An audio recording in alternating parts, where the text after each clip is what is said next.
Dokter, udah tahu belum kalau parese nervus 7 atau nervus facialis memiliki tingkat keparahan yang bisa dinilai dengan sistem Sunnybrook atau House-Brackmann grading system loh. Mau tahu lebih dalam mengenai sistem ini? Yuk simak video Alomedica kali ini.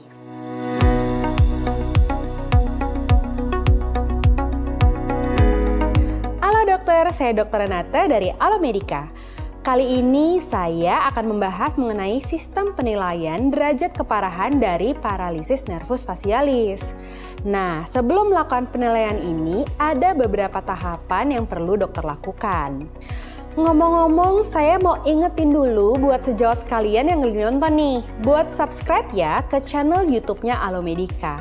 Tinggal klik tombol subscribe dan jangan lupa aktifkan juga lambang lonceng notifikasinya, biar sejawat bisa tahu kapan aja Alomedica update informasi kedokteran terbaru.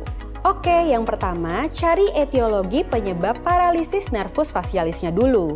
Etiologinya bermacam-macam loh, jadi cari tahu dulu tipe paralisis yang disebabkan oleh gangguan upper motor neuron atau lower motor neuron.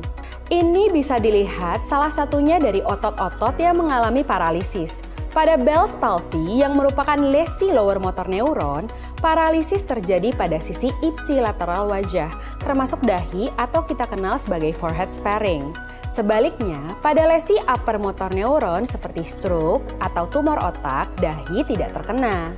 Nah, setelah diagnosisnya tegak, etiologinya diketahui, baru deh dokter bisa melanjutkan dengan pemeriksaan sistem Sunnybrook atau House-Brackmann grading system. By the way, kalau dokter mau baca-baca lebih lengkapnya, dokter juga bisa lihat di aplikasi Alomedica. Nggak cuman ada artikel tentang topik kali ini aja, di Alomedica tuh ada ribuan informasi kedokteran yang bisa diakses dengan mudah melalui artikel, webinar, hingga workshop. Lewat Alomedica, dokter juga bisa dapetin e-sertifikat ber-SKPID yang bisa di-download kapan aja setelah mengikuti program yang ada di menu SKP online Alomedica.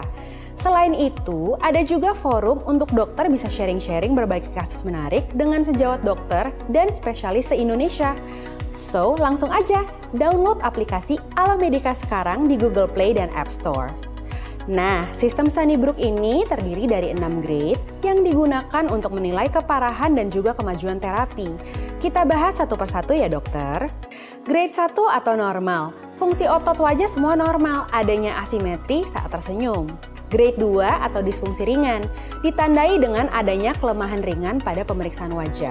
Grade 3 atau disfungsi sedang, ditandai dengan adanya kelemahan jelas dan kemampuan menutup mata secara total.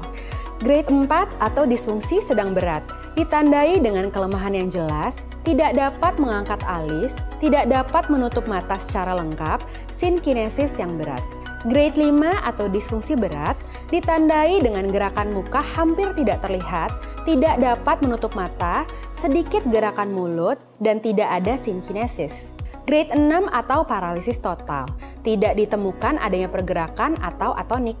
Selain itu, jangan lupa ya untuk melakukan pemeriksaan tambahan untuk menilai letak lesi pada nervus facialis seperti blink test, shimmer test, stapedial test, salivary test, dan taste test. Oke deh, segitu dulu yang bisa saya sampaikan kali ini. Semoga video ini dapat membantu dokter selama bekerja dalam praktik sehari-hari ya.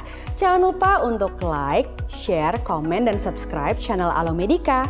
Jadi dokter andal dalam genggaman. Salam Alomedica.